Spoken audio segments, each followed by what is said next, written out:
Amid escalating tensions due to territorial disputes, former Philippine President Rodrigo Duterte vehemently denied making any promises to remove the BRP Sierra Madre from Ayungin Shoal during his term. Furthermore, the former president expressed strong disagreement with China's new 10-dash line, which suggests a broader territorial claim for Beijing, particularly in the South China Sea. Vhal Divinagracia reports. Former President Rodrigo Duterte clarified that he did not promise to remove the BRP Sierra Madre from Ayungin Shoal during his term. This statement comes in response to the Makabayan Bloc's call for clarity regarding speculations about whether he made such a promise to China. Former President Gloria Macapagal Arroyo had previously denied the allegations, as did two sons of former President Joseph Estrada, who were accused of making a similar promise to remove the controversial ship from Ayungin Shoal. They're dreaming. I did not discuss anything about territory. For one, what is there in the map is ours. We are not claiming an area over what is really legally ours. So, yung Sierra Madre, sabi ng Pilipinas, ay atin, yung area na yan. So, let it just remain there. As part, maybe as a symbolic thing to put notice on everybody na atin yan, which is good. Iba yung magkaibigan tayo, iba yung teritoryo ko. Ang liit-liit na natin, tapos kunan pa nila. Hindi na maganda yan. Meanwhile, like the statements of other leaders in Asia and officials of the Philippine government, former President Duterte stated that he does not agree with the 10-dash line being promoted by China. According to Duterte, he is a close friend of Chinese President Xi, but when it comes to issues of territory and the country's interests, he will stand up for what is rightfully ours. The 10-dash line is a, how do they call it, it's a scheme of setting up boundaries by China that would take a large part of the I think the Indian Ocean and itong the waters that we have, na medyo nalimitahan tayo ng just a few kilometers from our shores, which China is a friend, personally ako, kay President Xi Jinping. But I would state now na hindi ako sang-ayon sa yung 10-dash line. And I'm no longer in government. Pero kung sabihin mo na magsunod ako sa yung characterization ng boundaries nila, hindi ako. So, although I do not want to quarrel with China, I was there just a few months ago, a few weeks, because President Xi Jinping is a friend. And when we landed on Chinese territory, there was this invitation for me to go to see Mr. Xi Jinping, the President. Magkaibigan kami.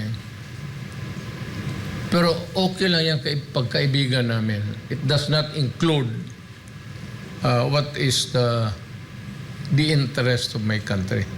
Regarding this issue in May of this year, the House Bill number 7819 was approved during its third and final reading in the Congress. This bill declares maritime zones under the jurisdiction of the country.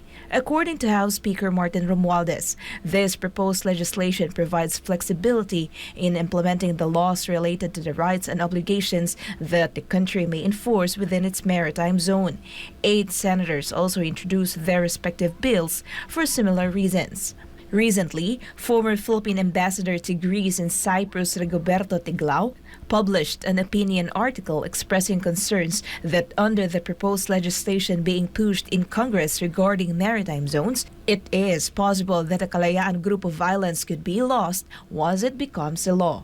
However, for former President Duterte, the flexibility provided by these proposed bills is not enough because what the country needs is a clear boundary that asserts ownership. I do not need the word flexibility. In defining our territory, there should be a clear-cut boundaries which we claim to be ours on outside of our jurisdiction. Mahirap yung flexibility because it could mean more discussions and more troubles in the future. According to the former president, this action could potentially lead to different interpretations in the future, so it is better for us to clarify the true boundaries of our country. Ayaw ko yung you want to be categorical and set up a new baseline dito kung saan ang atin. I would rather have a clear cut, maski na the bigger, the better. Tubig lang naman yan eh.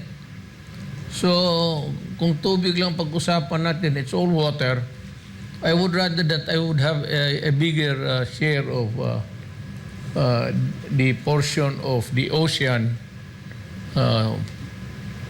at which we are facing, either on the Pacific area or dito sa ating, how would I, is it Indian Ocean?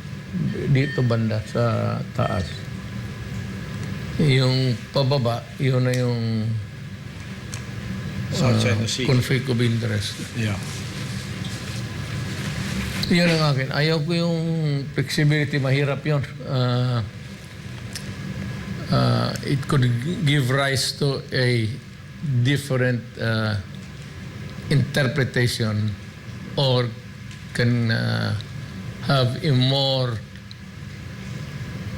expansive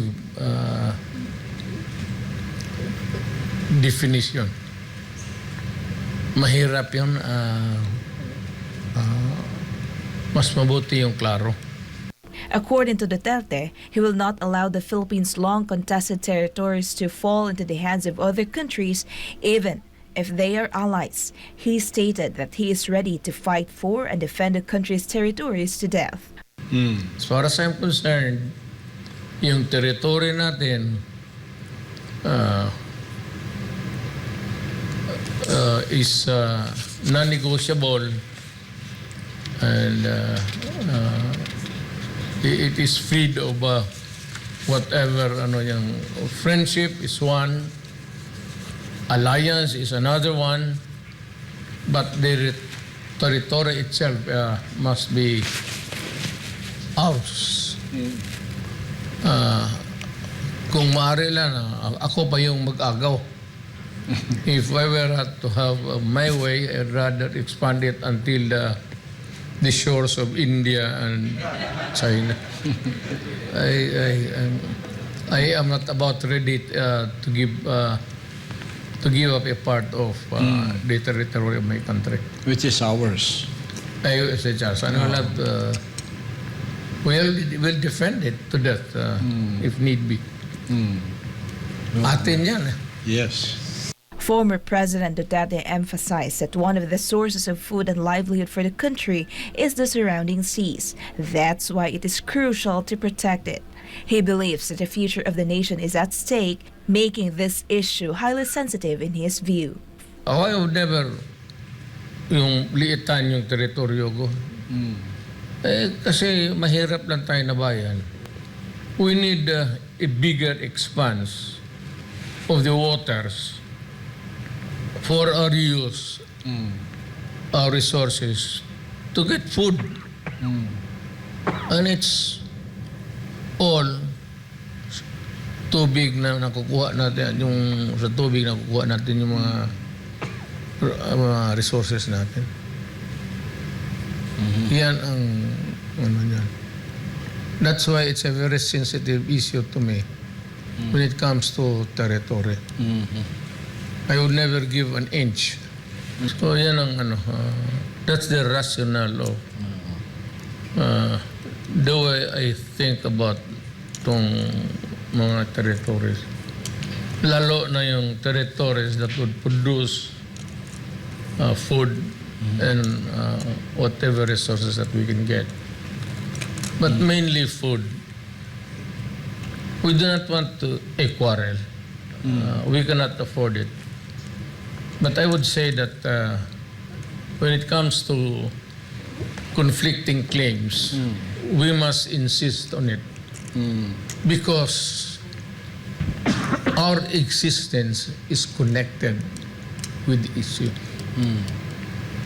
Kailangan natin ng areas to get what I said God has placed there, whether it's the Pacific or the Indian or the Atlantic. It's worth noting that former President Duterte is known for his foreign policy approach of friends to all, enemy to none. Under his leadership, the Philippines sought opportunities for deeper engagement with China and Russia, a stance that was not always aligned with Western countries. For God and my beloved country, the Philippines, I'm Vhal Divinagracia, SMNI News.